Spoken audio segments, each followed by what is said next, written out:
Hey, vamos a ver, creo que ya estamos en línea ambas. Bienvenidos al Valor de la Palabra, bienvenidos, bienvenidas. Un podcast o espacio de conversación donde mentes abiertas comparten formas viables de sanación a través de actos y medios creativos. Soy su anfitriona, la doctora Marianela Medrano, fundadora del Centro de Capacitación Palabra, donde la palabra se ofrece como medicina. Antes de introducir a mi invitada de hoy, quiero llamar la atención hacia la violación de los derechos humanos, la muerte de la democracia en Ucrania, Etiopía, Libia, sur de Sudán y otras partes de África que están en guerra.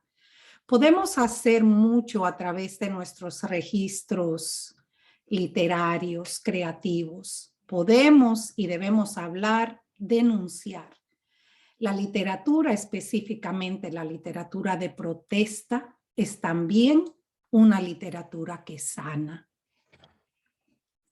Mi invitada para este episodio es alguien a quien admiro mucho, respeto mucho por el trabajo que ha hecho, un trabajo pionero en muchas áreas. Y estoy hablando de Rosa Inés Curiel Pichardo, mejor conocida como Ochi Curiel. Ella es una activista dominicana y teórica del feminismo latinoamericano y caribeño, antropóloga social y cantautora. Ochi es portavoz del feminismo autónomo, lésbico, antirracista y decolonial. Y a ella le encarna todo lo contrahegemónico. Es doctora en antropología con especialización en ciencias sociales y trabajo social. Ella también es profesora en la Universidad Nacional de Colombia y en la Universidad Javeriana de este mismo país. Ochi Curiel es, como dije, cantautora con 2 producciones discográficas. Es parte de la Batucada feminista en Bogotá, La Tremenda Revoltosa. Fue también organizadora del Festival Global Bogotá del 2018, Miradas Críticas y Emancipadoras, y creo que acaba también de organizar otro festival, de lo cual seguro nos va a hablar. Se inició en el activismo feminista en la década de los 80 y cuenta con una larga trayectoria dentro de varios movimientos, incluyendo el afroantirracista, el lésbico feminista, y además pertenece a la corriente autónoma feminista y el arte alternativo. Ochi, gracias por darme la oportunidad de tenerte acá hoy. Es un placer inmenso, un honor de verdad, porque admiro, como dije antes, tu trabajo y esa mirada tan amplia que has tenido para mirar a los diferentes ángulos que impactan la vida nacional e internacional. Bienvenida. Muchas gracias, Marianela. Un saludo y un abrazo para ti y para todas las personas que nos están escuchando. Esto es una conversación que yo creo que va a ser muy bonita porque además, como tú dices, es un espacio de sanación a través de la palabra. En este momento donde en el mundo entero, ¿no? Estamos asistiendo a un momento difícil, primero con el COVID y luego ahora con esta guerra, que quién sabe, ojalá que no tenga dimensiones mundiales. Ya la está teniendo, ya estamos teniendo sus efectos, ¿no? Pero ojalá que, bueno, podamos buscar salidas para poder vivir bien, que es la propuesta de nuestros originarios, ¿no? Vivir bien, y eso significa no solamente la materialidad, sino también en términos espirituales, en términos de salud. Así que muchas gracias por la invitación y bueno, aquí estoy para nuestra conversación. Sí, y Ochi, tú has usado la palabra como instrumento creativo de liberación y como recurso político para expresar tu disidencia del orden establecido, ¿no? Am, ¿Ha servido este ejercicio como apuntabas ahora? ¿Podrías decirnos cómo este ejercicio ha servido como sanación y la integración de lo espiritual que como señalaste está asignado, ¿no? En el pensamiento de nuestros pueblos originarios? Ujú. Sí, por supuesto. Es decir, yo creo, en primer lugar, como vengo del Caribe, al igual que tú, y además soy afrodescendiente, en general las palabras nuestras no han sido consideradas como conocimientos válidos, ¿no? En la geopolítica internacional y en este proceso colonial también, la palabra, las palabras, ¿no? De las personas afros, indígenas, etcétera, no habían sido consideradas como conocimientos legítimos. Y eso fue para mí una de las cosas principales en mi activismo. Es decir, una de las cosas que yo creo que no solamente yo, hemos aportado muchas personas, es a colocar nuestros puntos de vista, ¿no? Y ese punto de vista se hace a través de la oralidad, también a través de lo escrito, es decir, yo escribo muchísimo, porque si no, nuestros relatos y nuestras narraciones iban a quedar de lado, ¿no? Y sobre la injusticia, que es lo que ha sido nuestro posicionamiento durante muchos años, a través de los movimientos sociales en los que yo he estado, pues hemos colocado nuestro punto de vista, ¿no? Y esa palabra, además, ha sido siempre colectiva, no ha sido solamente la palabra mía, sino que es una palabra o unas palabras que se tejen en colectivo, ¿no? Y así hemos denunciado el racismo, así hemos denunciado el heterosexismo y todo tipo de violencia y de poder, pero al mismo tiempo nos ha servido para colocar propuestas. O sea, no solamente nos quedamos siendo víctimas, sino que hemos hecho propuestas, ¿no? De cómo entendemos la transformación social, donde desaparezcan todo este tipo de injusticias a nivel no solamente de donde estamos, a nivel local, sino también a nivel transnacional, porque yo creo que un elemento clave de esta violencia también han sido los nacionalismos, ¿no?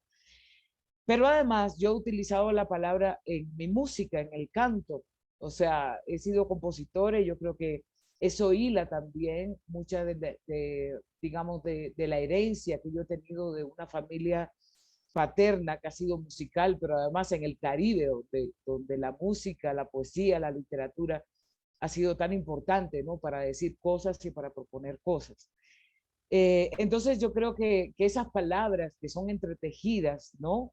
O sea, yo no puedo decir que es solamente la palabra de Ochi Culiera, aunque yo me haga cargo, sino que siempre ha sido un tejido social que empezó allá en República Dominicana, pero que como migrante, pues he tenido la posibilidad de conectar con otras compañeras, otros compañeros, con otros pueblos, y esa palabra es sanadora en tanto es colectiva, ¿no? No me ubico en un lugar narcisista o un lugar egocéntrico, porque eso fue lo que nos trajo el colonialismo, pensar que solas y solos nos íbamos a salvar. Yo creo que todo esto ha sido colectivamente y yo creo que esa va a ser, digamos, la salida para reconstruir este mundo, pensar en lo colectivo como posibilidad de sanación.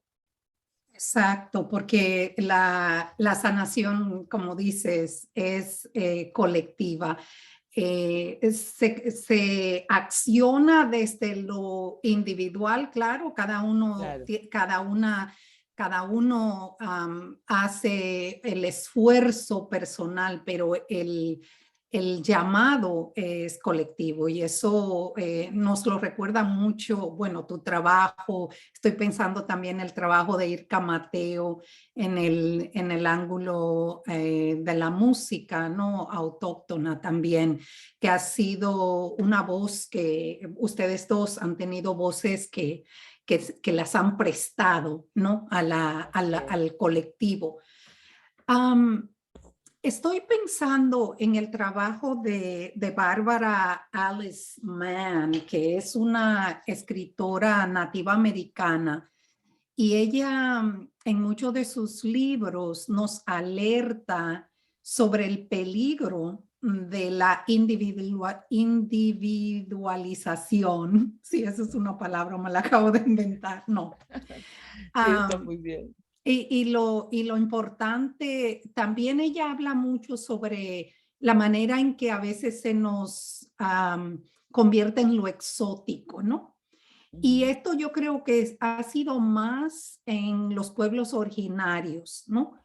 Entonces, yo estoy pensando, tú en la década de los 80 y los 90 te integraste con otras mujeres negras en una lucha que abordaba el racismo y el sexismo, haciendo notar la necesidad de reivindicación política para las mujeres negras. Y ahí fue cuando comenzaron ustedes la Casa por la Identidad de las Mujeres Negras, que luego pasa a ser Casa por la Identidad de las Mujeres Afros. Entonces, mi pregunta es, um, ¿cómo podríamos nosotros, si es que tú piensas, ¿no? Que podríamos integrar también lo indígena en este movimiento. ¿Por qué la ruptura así Ujú. con lo indígena?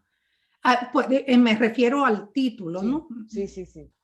Bueno, yo creo que hay que contextualizar un poquito cómo surgió la Casa por la Identidad de las Mujeres Negras y Afro, que digamos esa nomenclatura también fue parte de la madurez que fuimos asignando, porque lo afro nos permitía hacer un sentimiento diaspórico, no solamente la negritud, que es una potencia, ¿no? En este país nuestro, donde la negritud se niega todos los días, es decir, República Dominicana se piensa la gente que es blanca, ¿no? Aunque tenga la piel negra. Y eso tiene que ver con nuestra historia colonial, donde españoles y franceses entraron a la isla y luego, a partir de la revolución haitiana, que fue ha sido una revolución de la dignidad de los pueblos, aunque no se le ha reconocido precisamente porque fue hecha por esclavizados y esclavizadas, ¿no? La élite criolla de República Dominicana, sobre todo los letrados, los que tenían el poder de esa palabra a propósito del tema de hoy, pues colocaron un imaginario de una nación que tenía necesariamente que olvidarse con Haití, porque siempre Haití se le ha considerado nuestro enemigo interno, ¿no?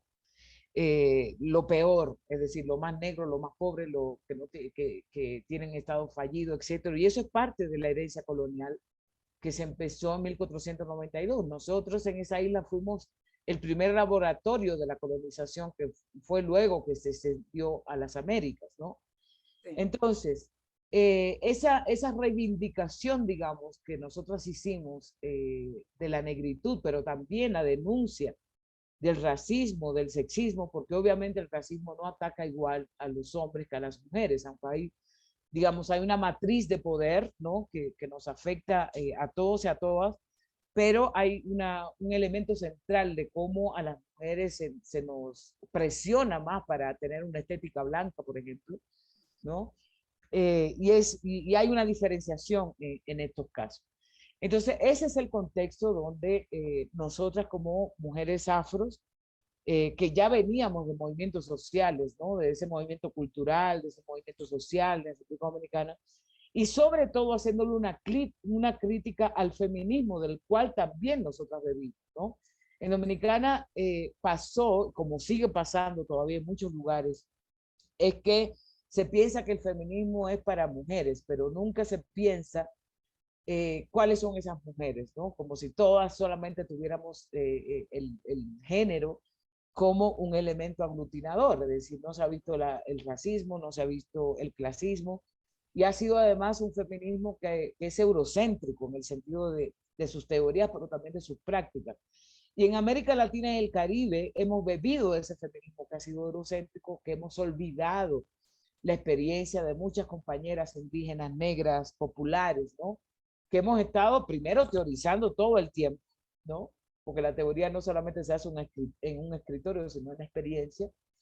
Y eso ha significado que han surgido otras corrientes críticas dentro del feminismo, uno de ellos el feminismo negro, otro de ellos los feminismos indígenas, autónomos, etcétera, ¿no? Entonces es en ese contexto que nosotras nacemos ahí. Ahora bien, hay esta pregunta que tú haces es muy interesante porque cuando nos pensamos solamente en, como sectores, es decir, mujeres negras por un lado, mujeres indígenas por otro, el movimiento LGTB por otro, etcétera, cada uno supuestamente con sus reivindicaciones, esa segmentación viene también del colonialismo, es decir, eh, fueron los europeos quienes empezaron a construirnos como diferencia, ¿no?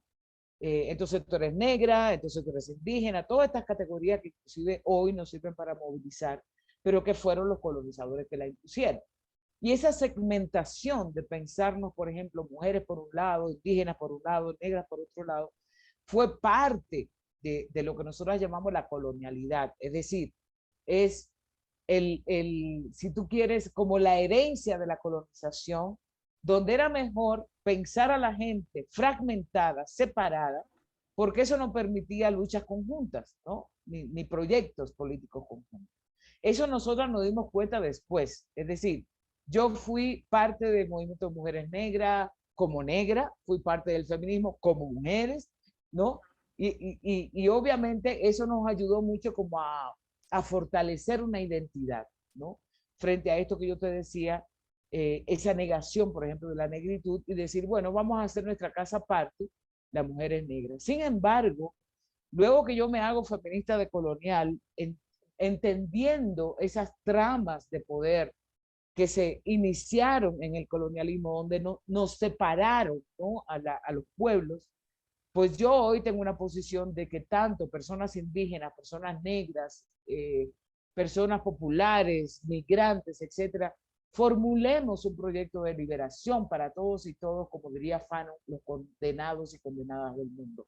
O sea, hoy no podemos ya seguir con esta segmentación porque es lo que el Estado colonial hace, es decir, hace una política pública para las mujeres, una política pública para los indígenas, una política pública para la gente negra, y eso entonces va segmentando también nuestras luchas y en muchos casos hay también estas luchas por conseguir el reconocimiento del Estado y o también dinero por parte del Estado y otras instituciones. Entonces, yo ante eso, mi posición hace ya 10 años, vengo diciendo que es necesario hacer las coaliciones políticas que incluya todo el mundo que quiera construir una transformación social y un proyecto de liberación. Esa es mi posición hoy. Y me encanta esa pregunta porque yo siempre insisto en esa necesidad de no seguirnos segmentando como movimientos sociales, sino pues construir un plan de vida, un plan de que se acaben estas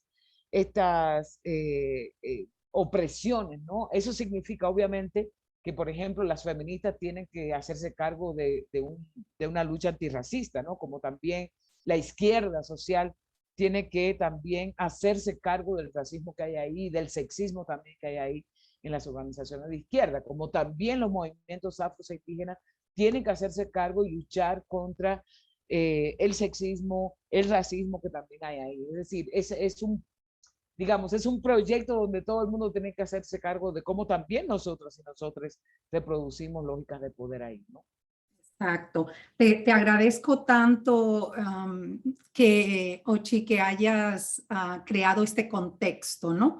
Para enmarcar tu respuesta, porque cuando nos ponemos en un contexto como acabas de hacer, hay claridad, hay más claridad. Apuntas hacia el pluralismo, que creo que es la idea del futuro. Y me encanta también cómo estás denotando esa estrategia separatista de la colonialidad sobre esta idea de la diversidad. Que a veces esa idea de diversidad aquí en Estados Unidos, por ejemplo, se trabaja tanto la idea de la diversidad que en cierto modo parece ser una idea muy buena, pero es una idea que es la idea de la otredad, ¿no? De que entonces lo diverso es lo diferente. Entonces me gusta mucho la postura que estás teniendo ahora y que muestra por qué te admiro tanto, porque eres una persona que se mueve con el tiempo, ¿no? Que no te quedas estática, que vas evolucionando.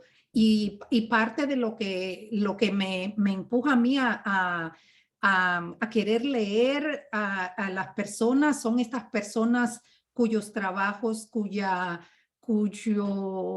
discurso evoluciona con los tiempos. Así que Es te que agradezco somos mucho. seres históricos, no podemos Claro, quedarnos en el mismo punto. Es decir, no, así sí. como va transformando el mundo, nuestras vidas también, Ujú, tanto individuales como colectivas, pues nuestro pensamiento tiene que cambiar. Y sobre todo cuando estamos, por ejemplo, yo no soy la misma de hace 20, 10 años, es decir, ujú. precisamente porque trato de alimentarme de todas las experiencias. Yo tengo la ventaja de viajar mucho, es un privilegio que tengo y me voy alimentando, ¿no? De los movimientos, de la gente que voy encontrando y por supuesto, pues mis pensamientos y mis posiciones también van cambiando en función de ese proyecto político que yo quiero colocar. Pero quiero hacer una aclaración a propósito de lo que dices.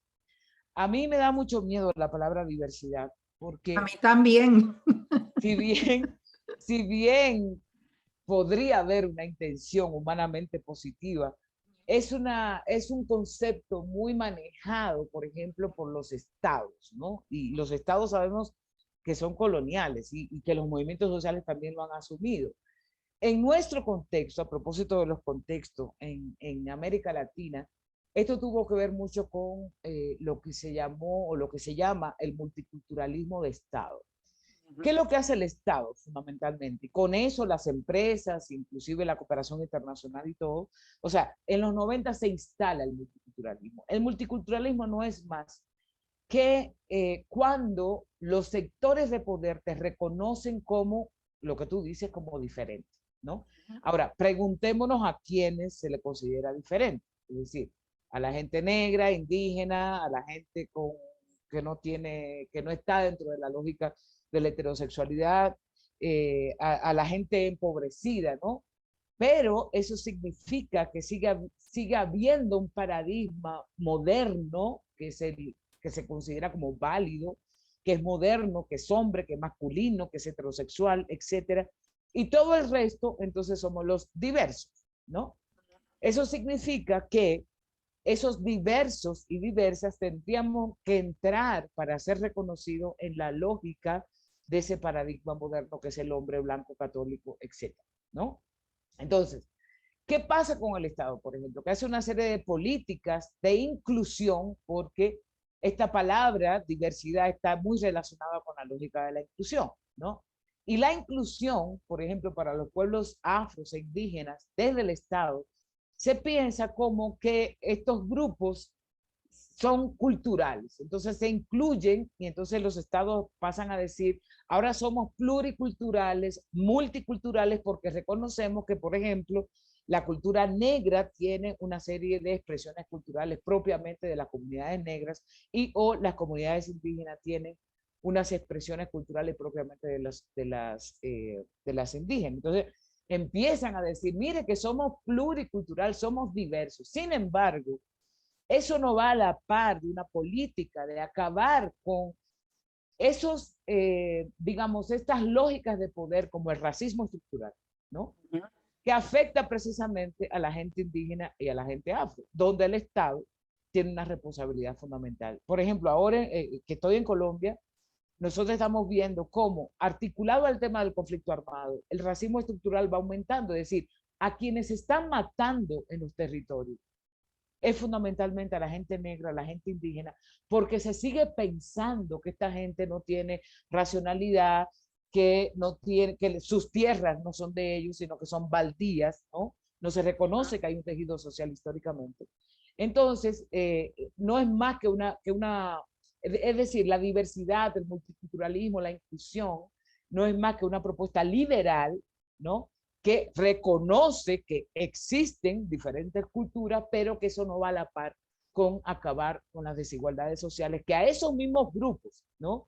Le está afectando esto que yo llamo, que yo y otros y otras, el sistema colonial moderno. Es decir, todas las afectaciones que están teniendo las desigualdades de clase, de sexo, de raza, etcétera, son precisamente a estos grupos que van eliminando del planeta porque asumen que no son suficientemente humanos.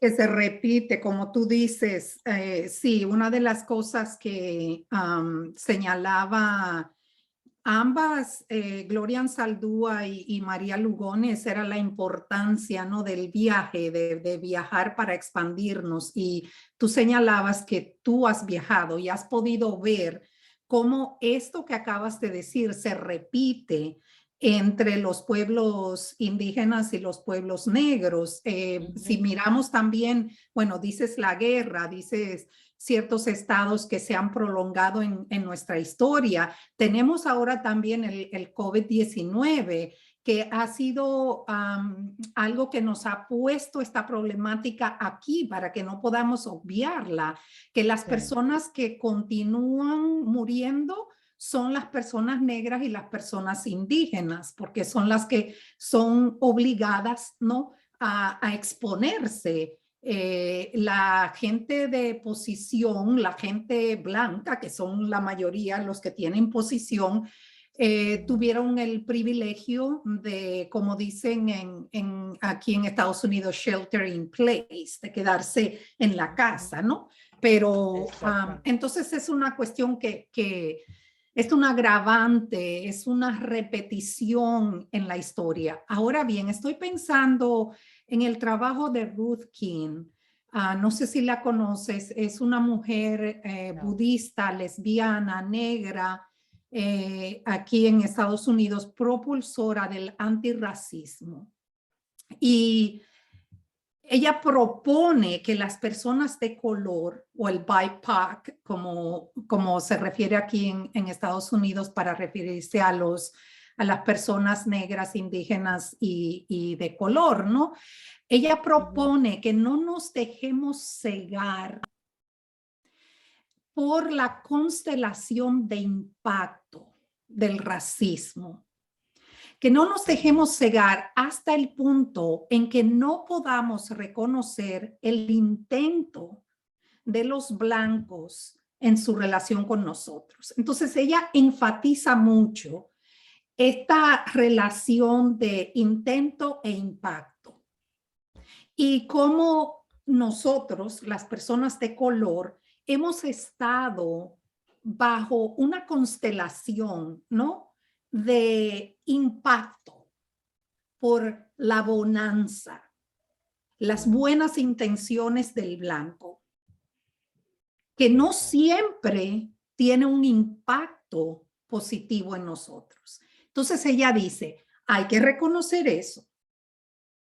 Y también hay que reconocer, nos estamos dejando cegar por el impacto y nos estamos convirtiendo en personas que nos hacemos daños a nosotros mismos a través de la rabia, a través de la práctica, ¿no?, de esto.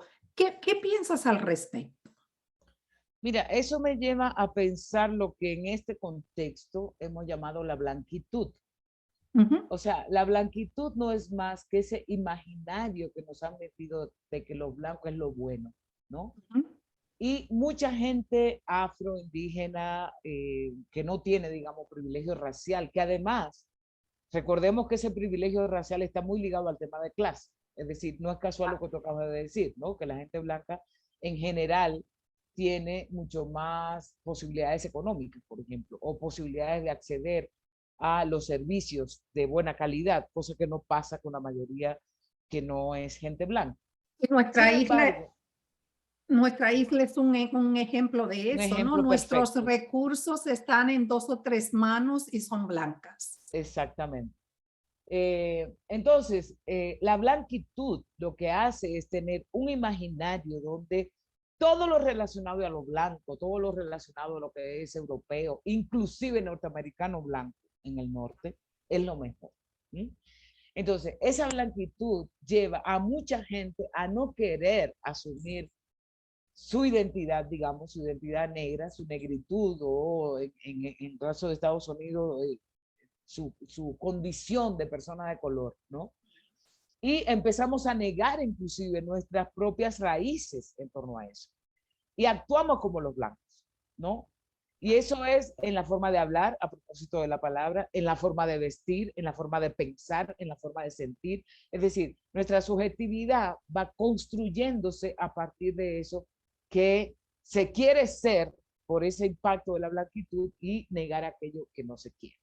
Y eso está no solamente en la subjetividad, también en las maneras, por ejemplo, que producimos el conocimiento. ¿Mm? Cuando pensamos que hay un tipo de conocimiento válido que son los grandes filósofos o sociólogos o antropólogos europeos, norteamericanos, ¿no? Que en general son blancos, que además son los que en general nos estudian a nosotros como en materia prima, y no colocamos nuestros conocimientos, nuestras racionalidades como válidas también, ¿no? Ese es el problema de la blanquitud, que es tal vez lo que ella se refiere con las supuestas bonanzas de los blancos, porque ¿qué es lo que hacen esta blanquitud con cuerpos concretos? No que la blanquitud es una cuestión abstracta. Lo que hace es pensar, ay, sí, yo tengo un amigo negro, yo tengo un amigo gay o lesbiana, vamos a pensar, y eso tiene mucho que ver con lo que estaba hablando anteriormente, vamos a pensar que el mundo es diverso, que nos tenemos que respetar las diferencias. Sin embargo, eso no es suficiente. No es suficiente, porque estos blancos, que en general son ricos, que tienen posiciones de poder en el mundo, no van a soltar su privilegio. O sea, ellos pueden reconocerlo, ¿no? Es verdad, hay una cultura negra, hay una cultura indígena, pero nunca, porque eso es parte de su ontología, digamos, ser parte de esa clase, tanto social como racial. Y es lo que hacen. O sea, dan una serie de bonanza, y es lo que el Estado colonial replica, ¿no? En términos de decir, ok, lo vamos a incluir como culturas particulares, pero al mismo tiempo, el militarismo, por ejemplo, a propósito de las armas, es un ejemplo de eso, ¿no? El militarismo lo que hace es crear desde la industria de las armas que se producen en el norte, en Estados Unidos y Europa fundamentalmente, donde vienen aquí a vender esas armas y todo el mundo se anda matando, inclusive entre gente negra y entre gente indígena, ¿no? Y eso tiene que ver con supuestamente un imaginario de la seguridad, ¿no? Pero lo que hace es garantizar la venta de armas fundamentalmente de los países más ricos. Y eso lo vemos con la guerra en Ucrania ahora. O sea, la guerra en Ucrania no es solamente un asunto de Ucrania, sino que Ucrania es un lugar que ha sido, digamos, es víctima de las relaciones geopolíticas entre Estados Unidos, Europa y Rusia, ¿no? Lo vemos perfectamente en eso. Entonces, claro, los medios de comunicación ahora ponen como que Rusia es lo peor, ¿no? Yo creo que tanto Europa como Estados Unidos es lo peor en términos de lo que está pasando con Ucrania, porque se está debatiendo un orden mundial, un nuevo orden mundial, donde China también, pues obviamente está en el medio, y creo que va a ser una lucha de potencias, ¿no? una lucha de potencia donde la gente, pues, está siendo víctima de todo eso. Así funciona. Así sigue funcionando el mundo. Y pensábamos que el COVID, con lo que traía en términos de la pandemia y lo que nos dejó ver, como dices tú, ¿no? Cómo estamos matando la naturaleza, cómo no nos consideramos parte de ella, sino que es una separación, como bien implantó la lógica colonial, ¿no? Todo el mundo empezó a decir, no, tenemos que cambiar nuestras formas de vida, porque mira, este COVID, la pandemia. Pues mira, lo que ha resultado es que hay mayor individualismo, ¿no? Es decir, sálvese quien pueda. Cada vez más, que es una lógica neoliberal totalmente, y que no coloca lo colectivo en el plano fundamental, digamos, de un vivir bien, ¿no? O sea, yo creo que hay que recuperar las ontologías que no rompe con esta idea de que estamos los humanos por un lado y la naturaleza por otro. Todo está en conexión, y esto los pueblos indígenas, nuestros pueblos afros lo saben, ¿no? Y son quienes nos están enseñando a ver cuál es la vía, digamos, posible en ese sentido. Eso yo diría en relación a tu pregunta. Sí, que es, bueno, es tan rico, hay tanta riqueza en lo que acabas de decir que estoy tratando de ver por dónde voy a agarrar aquí. Me impacta mucho lo que señalas en términos a la negación como autoinmolación, volviendo a lo que decías al principio, de que a veces Ajá. el blanquismo, ¿no?, nos lleva a querer negar quiénes somos y terminamos inmolándonos. Lo Así es. otro es esta idea también de que al alejarnos del pensamiento ancestral, que consideraba el pensamiento holístico ancestral, donde una planta, un animal, es tan válido, tan importante como puede ser una mujer, un hombre, un ser pensante, ¿no? Y Ujú. eso, como bien señalas, es la herencia, ¿no?, de la colonialidad, Así es lo que es. se nos impuso. Y por eso ha sido, en mi tesis de doctorado, yo estudié a las divinidades, a la divinidad femenina taína y me afincaba en esta idea de que no podemos olvidar el origen, porque cualquier olvido nos hace incompletos. Así es. Entonces, volviendo a la idea que propone Ruth King, de que ella nos alienta a buscar, ella aboga por la búsqueda de la sanación y el robustecimiento de la espiritualidad como medicina. Ujú. Yo como psicóloga voy por la misma línea y utilizo el arte y la creatividad como medios de sanación y propongo que ejercicios conscientes y de superación de límites que podemos hacer son necesarios para construir una comunidad más amplia y acogedora. Una comunidad donde el todo esté incluido, que una planta me importe tanto, Ujú. ¿no? Que me importe, que me duela tanto que me corten un árbol como que maten a George Floyd Ajá. o a cualquier persona, ¿no? Entonces, ¿qué piensas tú en cuanto a esta idea de utilizar la creatividad? ¿Cómo podemos aprovechar nuestra curiosidad natural a través de diálogos y ejercicios para explorar cómo caminar una milla en los zapatos de otra persona? No, porque lo que estoy hablando acá y lo que quiero que abordemos tú y yo es cómo nos alejamos de esta idea de deshumanizar Ujú. al otro o a la otra. Sí. Mira, yo creo, lo primero es que una de las cosas que nos enseñó el colonialismo y que es parte de la colonialidad es pensar linealmente. Ujú, Como que la vida empezó en Europa ujú, y que tenemos, a la vez, es la utopía para llegar, ¿no? Y una de las cosas que nosotros hacemos como decoloniales es que el pasado nos propone una serie de cuestiones para hacer en el presente y también estar en el futuro. Hay una frase muy bonita de una compañera indígena maya que dice, el futuro ya fue. Eso quiere decir que hay una relación no lineal en términos del tiempo, sino que es espiral, puede ser de delante para atrás. La claro, ciguapa, por claro, ejemplo, claro, claro.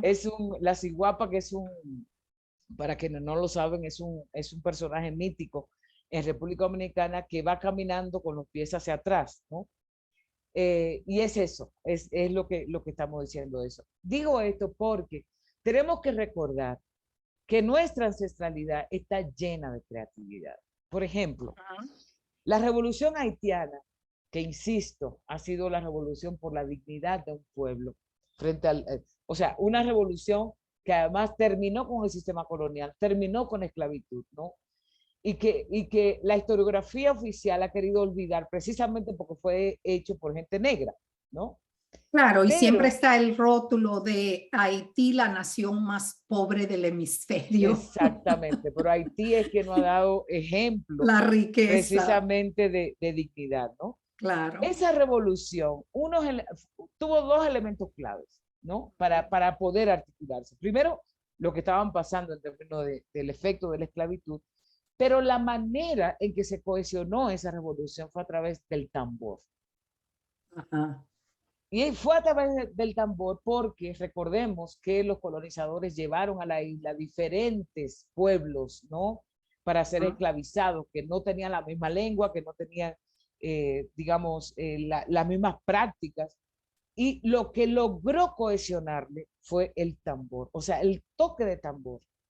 Para nosotras y nosotros, quienes estamos en el Caribe, para los pueblos negros, pero también muchos tambores, ¿no? En muchas comunidades, siempre ha sido parte fundamental de la cohesión y el tejido social. Y el tambor no es el instrumento, es toda la espiritualidad que hay alrededor del tambor. Para poner solo un ejemplo, tenemos muchos, ¿no? Y que sobre ese tambor ha sido la base de las músicas contemporáneas caribeñas, por ejemplo, ¿no? Y muchas músicas, pero te estoy hablando fundamentalmente del Caribe. Eh, entonces, la manera en que cuando ciertas comunidades tienen problemas comunitarios, el tambor siempre está en el centro, ¿no? Y este tambor está ligado a prácticas espirituales que son sincréticas, obviamente, porque los colonizadores impusieron el judeocristianismo, pero que hay, y eso lo vemos en Dominicana muchísimo, hay muchas expresiones, tanto indígenas como también afros, ¿no? Y esa es la manera de sanar que la gente ha tenido históricamente, ¿no? En el Caribe hay una cosa, y tú lo debes saber, que es cuando nosotros nos reímos de nuestras propias tragedias, ¿no? Bailamos nuestras propias tragedias, en los mismos velorios, digamos, la gente baila, la gente canta. Eso tiene que ver con cómo eso, que la lógica colonial no ha llamado arte, ¿no? Eso tiene que ver con el arte de la gente, como lo vemos en las maneras de construir artesanía, o lo que le llaman artesanía, que es arte propiamente, es decir, la producción creativa que hay en nuestro pueblo es una cosa impresionante, y no solamente en el Caribe, lo vemos en la mayoría de los pueblos, y ha sido la resistencia histórica, porque si no, ya lo hubieran matado hace tiempo, ¿no? Yo Ujú. siempre pienso, por ejemplo, en la comunidad garífuna en Honduras, donde, por ejemplo, cuando asesinan uno de sus integrantes de la comunidad, cuando asesinaron a Berta Cáceres, ¿no? El tambor para la comunidad garífuna fue la manera central de la sanación, que obviamente articula un tejido social. Yo siempre he pensado, y lo digo como artista, que el arte tiene una potencialidad impresionante para cambiar mentalidades, ¿no? No ese arte que se vende al mercado, ese arte que expresa, digamos, modos de vida, que expresa maneras de pensar, que incluso expresan posibilidades políticas. Es lo que yo he hecho con mi arte, es lo que he hecho con mis canciones, es lo que he hecho con las compañeras y compañeros que he tenido a mi alrededor. Es cómo colocar un discurso político al mismo tiempo que estamos denunciando, cómo estamos proponiendo algo. ¿Por qué? Porque el arte, sea la música, sea la danza, sea la pintura, sea lo que sea, tiene un nivel de emocionalidad que conecta eso que tú decías en términos humanos, ¿no? Es decir, la lógica colonial nos hizo pensar que el buen arte, la alta cultura, estaba en los grandes museos europeos, etcétera, etcétera. Sin embargo, la gente toda la vida, a toda hora, hace arte. Lo vemos en nuestros pueblos, en nuestros barrios, los chicos, los chiques, etcétera, etcétera. Esa manera de articular la palabra, ¿no? Con la música, con la poesía, con la creatividad a nivel general, es lo que mejor conecta a la gente en términos del corazón, ¿no? Y por eso es tan sanadores, ¿no? Por eso es tan, conecta tanto en términos de la humanidad. O sea, yo creo que muchas veces, y yo lo viví en términos de mi experiencia, muchas veces a veces yo cantaba una canción que decía tal cosa y yo sentía que conectaba mejor que dar una conferencia sobre el mismo tema con tú, que yo estaba tratando. ¿Por qué? Porque hay una cuestión fundamental. Lo hice también aquí con la Tremenda Revoltosa, que fue la primera batucada que salió aquí en Bogotá, que yo organicé, y tiene que ver cómo los tambores, cuando se van a las calles, además tocados por mujeres, ¿entiendes? Tiene una conexión distinta con la gente. ¿Por qué? Porque el ritmo del tambor ya es parte del corazón mismo, ¿no? Y esa fue mi apuesta. Entonces, yo sí creo mucho en la potencialidad política transformadora del arte y obviamente en la sanación, pero también en la denuncia, también en emitir, digamos, un discurso político a través de ahí. Claro, que ahí es, por eso yo decía al principio, ¿no? De que el tomar la literatura, la palabra como un instrumento de resistencia es la sanación. Lo político sana cuando emitimos, no, nuestras voces. Entonces, eh, el hilar, vamos a decir, yo lo he hecho en mi poesía, ¿no? De hilar la ciguapa, el tambor, todos estos símbolos como fuerza e instrumentos de sanación. Entonces, ¿cómo mi pregunta, lo que quiero es como picar más tu curiosidad, ¿no? Como pionera que has sido en tantos renglones de las áreas sociales y políticas en nuestra isla, cuando tomas una mirada retrospectiva a lo que se ha hecho, ¿cómo se ve el panorama actual en términos a cuáles son las piedras que nos tocan remover? ¿Cuáles son las alternativas? ¿Cómo aplicamos más esta idea del arte como arma, como instrumento de revolución y de sanación? ¿Cuáles propuestas quieres tú ofrecer, por ejemplo? Vamos a decir que tú y yo seamos dos abuelitas. A la nueva generación. ¿Cómo? ¿Qué le podemos ofrecer a las nuevas generaciones? Mira, yo creo que la gente lo está haciendo y yo creo que en la medida que hagamos formación política para mostrar que eso es parte de nuestra política de resistencia, es el primer paso.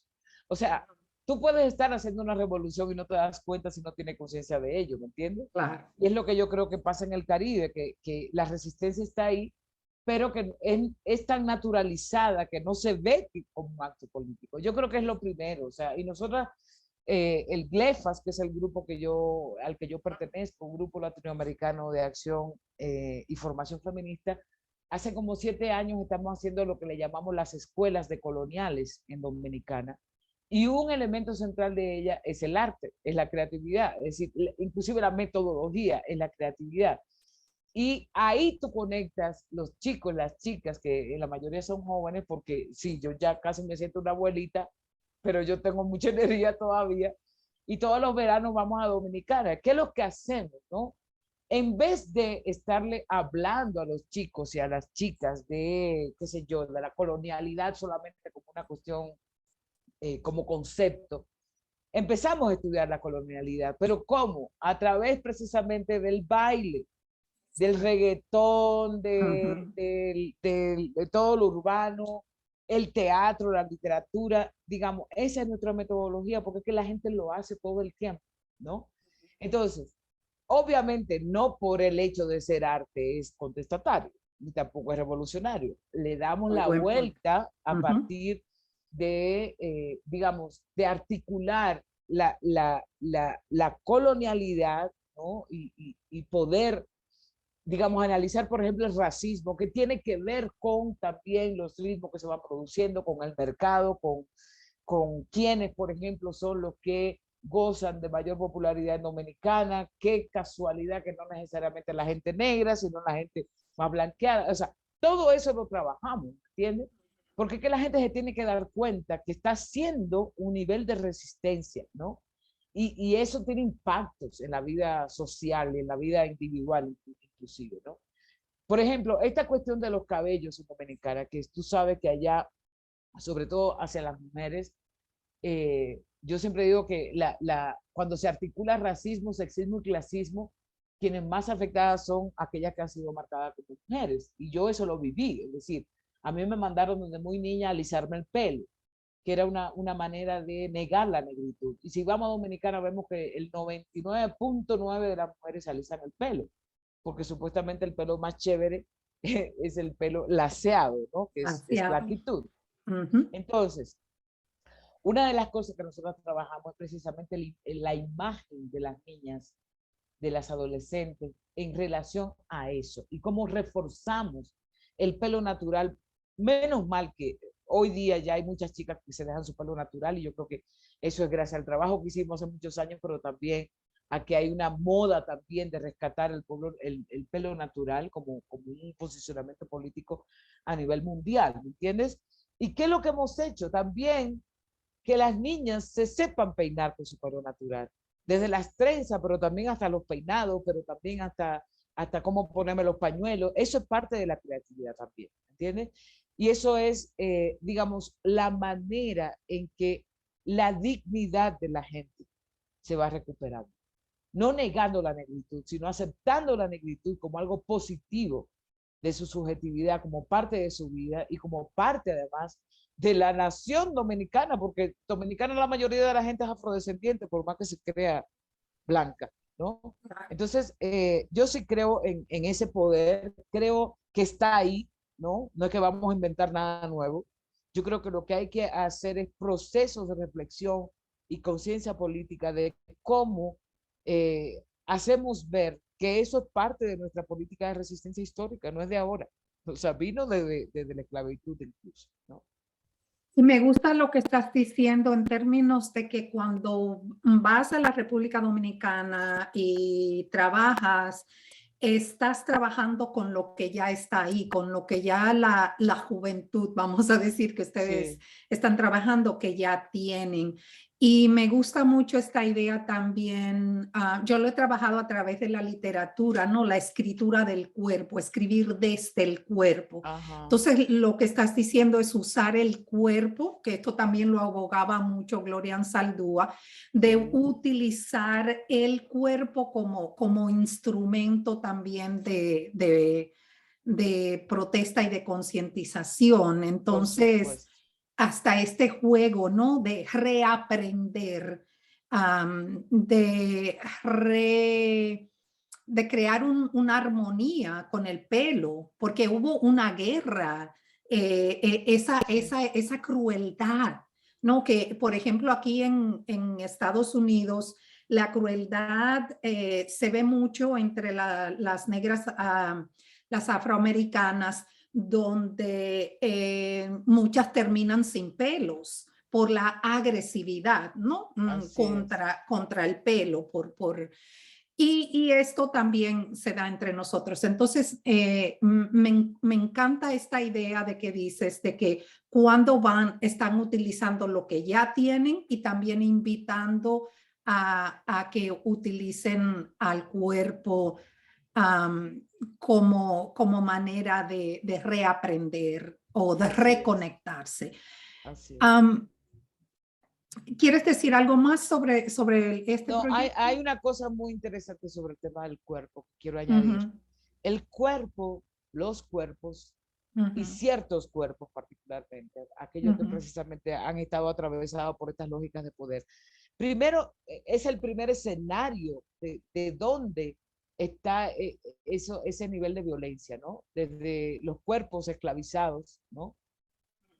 Fueron, digamos, la materia prima para poder inclusive sostener el capitalismo, porque si tú no explotabas esos cuerpos, no había posibilidad de producir riqueza.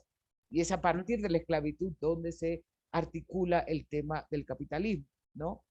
Y eso ha seguido hasta el día de hoy. Es decir, yo creo que entender los cuerpos como lugares sociales, donde no solamente una cosa biológica, sino que es una relación social, los cuerpos, yo creo que es súper interesante. Pero esos mismos cuerpos, como tú lo acabas de decir, son los que es desde el cuerpo que hacemos la resistencia. Por eso la estética es tan importante, ¿no?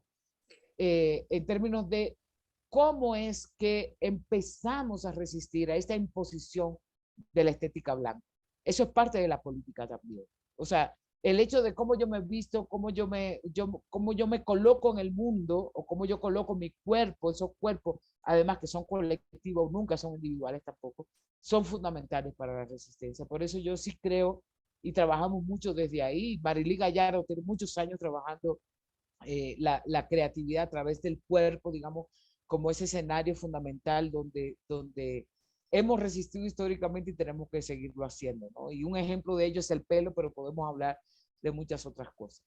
Claro, pero el pelo en el caso, otra vez, por la cuestión estética y la cuestión del blanquismo, que ha sido el arma más dañina, ¿no? En contra nuestra. Entonces, por eso yo creo que es. Pero Sí. volviendo a tu enfoque de lo de colonial, antirracista, y anticapitalista y anti-heterosexista. Yo quiero que enfatices un poquito más en esta idea que se ha trabajado muy poco en nuestro país, esta idea del anti-heterosexismo. ¿Podrías decir cómo enmarca dentro del trabajo que se está haciendo para crear conciencia de esto como otra posible arma en contra de de la humanidad compartida? Sí. A ver, hay una cosa que como feminista de colonial siempre hemos dicho y es que tú no puedes separar el racismo del capitalismo con otras lógicas de poder como el heterosexismo, ¿no? María Lugones, que es una pensadora que se nos fue hace 2 años, decía que cómo se construye el sistema colonial de género, es decir, esta imposición o esta realidad que tenemos hoy, donde las mujeres se consideraron como objeto de los hombres, ¿no? Eh, es parte de la lógica colonial, porque antes de llegar los colonizadores la situación no era así. Quienes imponen el matrimonio, quienes imponen ese binarismo de sexo, quienes imponen la diferencia sexual como imaginario, como ideología, son los europeos a partir de su propia experiencia que ya estaban haciendo en otros lugares de Europa, ¿no? Eso es lo primero que tenemos que entender. ¿Qué es el heterosexismo? El heterosexismo es pensar que no solamente el deseo, porque eso es una, a ver, voy a explicarlo un poco mejor. El heterosexismo es un sistema político, ¿sí? Que no solamente está basado en el asunto del deseo, si yo deseo o no deseo a una persona del mismo sexo, aunque también lo incluye. Es decir, tenemos que preguntarnos por qué la mayoría de la gente desea solamente personas que no son de su mismo sexo. Y quienes no lo hacen, entonces son o asesinados o violentados, y esto desde la psiquiatría, desde hace muchos años, desde la psicología, luego las cárceles, luego el Estado, luego la gente, es decir, la sociedad en su conjunto, ¿no? Entonces, el heterosexismo además tiene que ver con cuestiones económicas. Yo en mi libro, La Nación Heterosexual, muestro cómo, por ejemplo, la construcción de la nación, en este caso colombiana, que fue lo que estudié, está ligado a la lógica heterosexual, ¿no? ¿Qué fue? Y tomé un ejemplo particular, fue cuando se modificó la Constitución del 91 aquí. ¿Qué fue qué es lo que pensaban los constituyentes? Los constituyentes pensaban que las mujeres tenían que ser objeto de los hombres, ¿no? ¿Quiénes eran que representaban supuestamente ese Estado-nación? Los hombres. ¿A quiénes tenían que explotar esos hombres constituyentes para poder ser constituyentes? Pues a sus propias mujeres y también a las personas que hacían el trabajo doméstico mientras ellos hacían la constitución. Y eso lo vemos en muchos sitios. Eso es parte de la heterosexualidad, ¿me entiendes? No es solamente la cama, aunque también la sexualidad es importante, sino cómo se va construyendo, digamos, un sistema político como la heterosexualidad que nos afecta en la materialidad. Por ejemplo, si yo con mi compañera voy y alquilo una vivienda, voy a tener menos posibilidades que si va una pareja heterosexual, por tanto me está afectando eso. Pero cuando vamos, por ejemplo, al sistema de salud, el sistema de salud no tiene un protocolo para pensar la gente que no sea heterosexual. Y lo he vivido en carne propia. ¿Entiendes? Cuando yo voy, lo primero que me pregunto, ¿usted tuvo hijos? ¿Cómo se planificó? Etcétera. Y yo le digo, mira, yo soy lesbiana. ¿Me entiendes? Y ya ahí se ponen ahí como a inventar a ver qué es lo que van a hacer en relación a eso. Entonces, Esto ha significado, es decir, la instalación del sistema heterosexual desde el colonialismo hasta el día de hoy. Lo peor de todo esto es que ha significado la eliminación de muchísima gente, la deshumanización de muchísima gente que no quiere encajar, ¿no?, en estas lógicas de hombre-mujer en términos como se ha construido históricamente. Pero además, si eso lo articulamos con el tema del racismo, pues no es lo mismo ser un marica negro, ¿no?, que un marica blanco, que tiene posibilidades de esconderse, de seguridad, etcétera, etcétera. No es lo mismo una lesbiana indígena, ¿no?, donde muchas veces tiene la misma violencia de su propia comunidad, pero también la misma violencia fuera de su propia comunidad, porque también las comunidades indígenas y negras han sido bastante heterocéntricas, muchas de ellas, Claro. ¿no? O sea, tampoco podemos decir que solamente la parte moderna blanca en ese sentido. Yo creo que ha sido instalada como un pensamiento, como un régimen político que obviamente ha afectado la vida. Y por otro lado, Es herencia colonial, porque si exactamente, miramos a la historia de los pueblos originarios, no estaba ahí. no estaba ahí, Ujú. exactamente. Por cierto, quiero recomendar leer las leyes de Burgos de 1512 para que nos demos cuenta cómo fue que se instaló esta lógica heterosexual que yo estoy hablando. No me lo Ujú. estoy inventando, ¿no? Ujú. Ahí los mismos colonizadores escribieron sobre eso. Y para pensar, por ejemplo, en República Dominicana, mira, una de las cosas que yo veo es que hay lo que se llama el movimiento LGTB, ¿no?, que no solamente está en Dominicana, sino que está en muchos lados. Este Global. movimiento, lo que se llama el movimiento LGTB queer, es muy liberal en su propuesta. Es decir, ¿por qué? Porque lo que está buscando, y lo puedo entender desde el punto de vista material, es, por ejemplo, el derecho al matrimonio. ¿Mm? Y el matrimonio, sabemos, y eso lo ha escrito mucha gente, no lo digo yo, pues es la manera en que el Estado controla la sexualidad y los sentimientos de la gente. ¿Entiendes? El matrimonio es un asunto inclusive que desde el punto de vista marxista no es más que, no busca más que garantizar inclusive la herencia entre familias acomodadas, ¿no? Y que la gente pobre ha reproducido esa vaina por la misma colonialidad, ¿no? Yo como lesbiana feminista no busco matrimonio. ¿Mm? ¿Por qué? Porque al contrario, lo que tenemos que cuestionar son estas instituciones donde se basa la heterosexualidad. Una de ellas es el matrimonio, otra de ellas es la monogamia y así sucesivamente, ¿no? Lo que yo veo en Dominicana es que hay un movimiento muy, ¿cómo te puedo decir?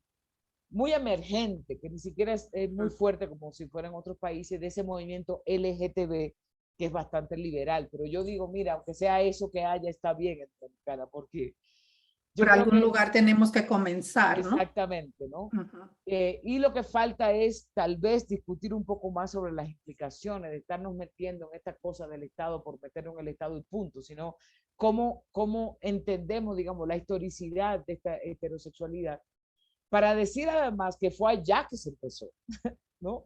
O sea, el régimen de la heterosexualidad, 1512, era la isla, y ahí fue que se impuso la heterosexualidad, ¿no?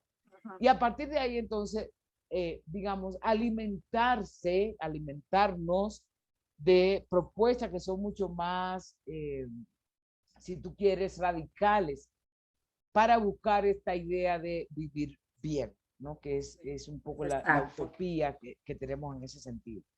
Entonces yo creo particularmente que los movimientos sociales dominicanos a nivel general son muy liberales. Yo creo que la mayoría, y estoy hablando del movimiento, es decir, hay una lógica muy ONGera. Es decir, Ujú. hay muchas ONGs con mucha cooperación internacional de por medio que sabemos que la cooperación internacional es peligrosa porque tiene objetivos también geopolíticos, ¿no? Y la gente depende mucho de eso. Es verdad que hay mucha precariedad, pero tampoco allá se ha desarrollado un movimiento social autónomo, ¿no? Que piense por sí mismo, no solamente a través de los proyectos, ¿no? Del dinero que llegue.